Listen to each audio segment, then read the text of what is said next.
Hey guys, welcome back to Hugs and Honey. I am Mama. Good to see you. Tonight I wanted to share with you some mindful coloring. I thought that would be really fun. I've had a big day today and I'm actually a little bit later than I usually am to make a video for you. And I thought what a nice way to relax and to just kind of chill out and to kind of get in touch with my creative side or our creative side. And let's just color tonight.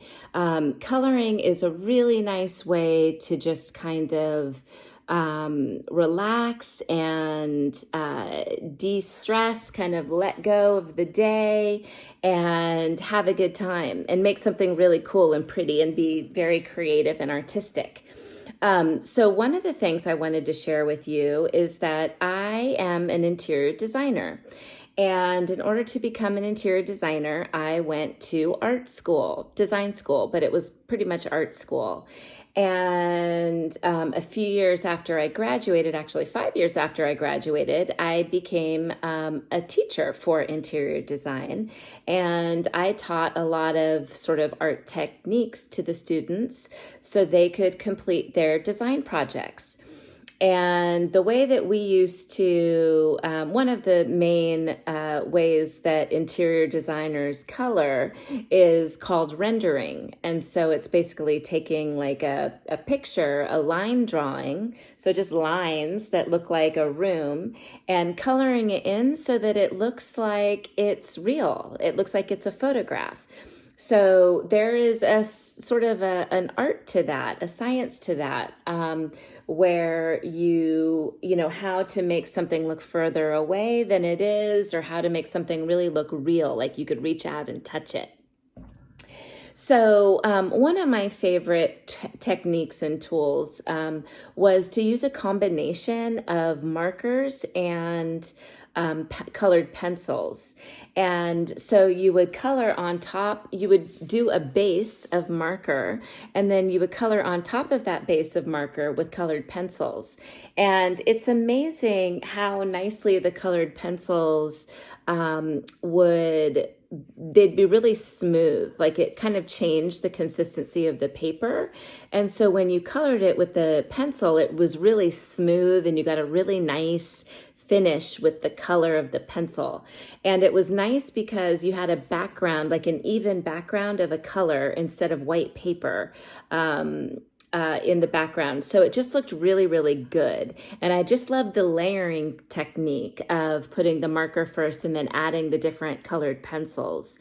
And so when you're doing that, when you're trying to render something and make it look three-dimensional and real, you have to think about sort of a light source and, you know, if the light is coming from this way, where will the shadows be? And how can you define certain aspects, certain parts of your drawing to be different and distinct from the image that's right next to it.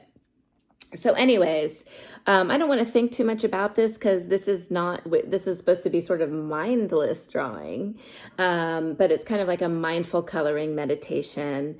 And so we'll just start. So what I like to do is I just like to make kind of a background base color, and I like to just choose something neutral, something easy, that's not going to be too dark or too light, something that I can layer on top of super easily. So I can always go darker, but you can't, once you go dark, you can't go lighter. So always remember that you can always go darker.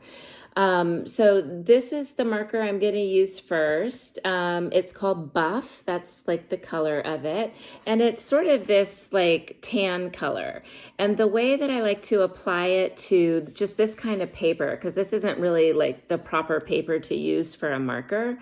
But since I want to use it on this paper, what I'm going to do is just start coloring and drawing in tight little circles. And that allows the marker to not get super dry because the paper is going to like suck the juice out of the marker. And it will also, by doing this, it won't create lines. So like when I blend two lines together, it's not going to look like there's just like a series of lines. It's going to look like this, like it's sort of all just blended together, almost like watercolor. And so you can kind of just go around the edges of things and color in between, and you can leave some space. Like you can leave this like space open around. You see that? How I kind of left that open around that area. It kind of just leaves it like here, like just like a little dreamy. It's a little dreamy, which I think is really fun. And then you can go on top of it. So I'm going to use like a lighter color now I'm going to do, what is this one? This is Brick White.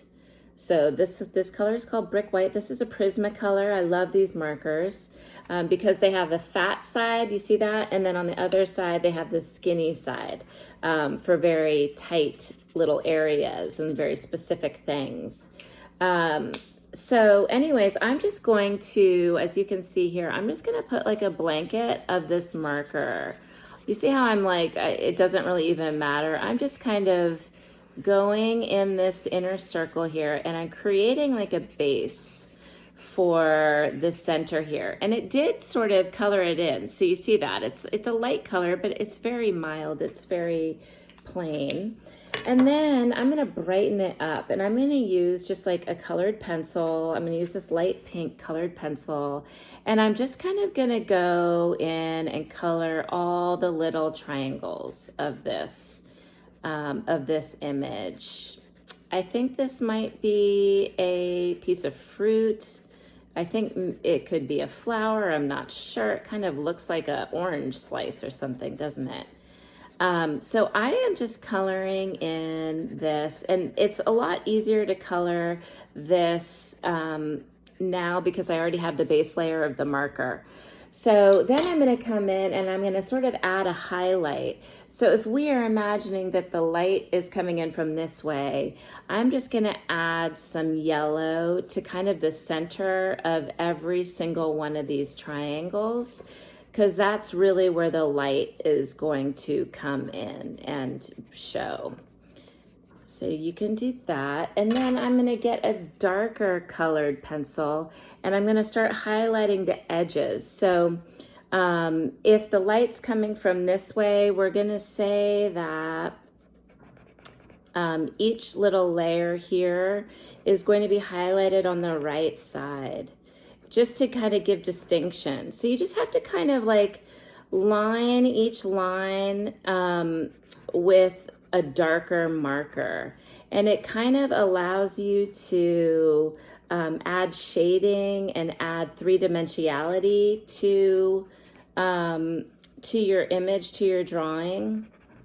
And so this one actually turned out better.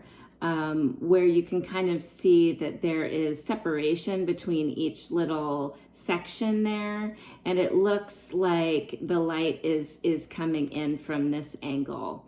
So anyways, I don't want to get too technical about it because it's a whole class in and of itself, but I just wanted to talk about the joy of coloring and the different ways that you can use markers and colored pencils, and what you can think about and how you can kind of make it pop off the page.